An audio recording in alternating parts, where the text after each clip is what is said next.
diri. Kamu pa man lagi? Asa ba tanggalin si?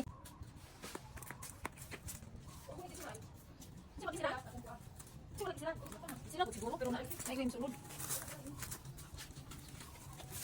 Kabalakuan na.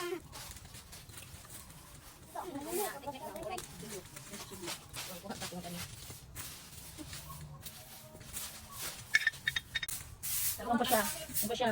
Videoan na ako siya kay manhilig daw siya. Kasi yun ba? Para yung pagkaliwat. Kaliwat. Ha? Ato man sa asa kaliwat. Ambot. Wa kay ilas yang giliwatan maayo jud. Dito kasi. Dito pikas. Tatay ko pa sa sipon, marap ka. Namo tatay ko na ko balik. Ko na ko balik. Mo kasi katag akong di pa singas katag kami profile. Nag-anak ko. Ay, pero nang ikaw may nag-chat. Wa kay ko kabalunong anong ina. Ikaw siguro kambyo. Ngano nang ako ang Facebook be. Ako Facebook. Dili man. Yo no. Ay, kinira makatubag ron sa mga kalibog. Kahapon nag-chat ko, pagtanaw ko kuman sa cellphone. Ang among group chat.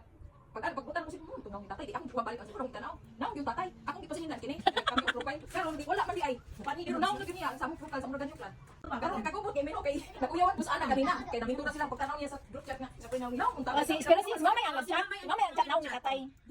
Naw ni tatay. Di ba ko kaklarify ako yung bizong kay makapamagra si John ng panday niya bago na mamatay sa eskwelahan. Ito please na pintura. Ako yung bizong. Naw ni tatay ada Facebook kasi si mamay mamay man nag-chat. Naw ni tatay. Ano siya? Iskatan mo ko sa iyo. Kasama ni. Gusto ko na dai mo Siya ba profile? Apil akong Facebook. Oh, nakita Espiritu Santo. Kung natawag ika ni Maria nga ulay. Naganto siya sa suko ni Poncio Pilato. Ilansang sa krus na matay ang ginugong. Pinato siya sa nangamatay. Sa ikalong ng law na banham siya. Isa kasi sa lahat. Sa kutsara? Ay, sige na mo. Let's see it. Nabaan? Di ba kantay?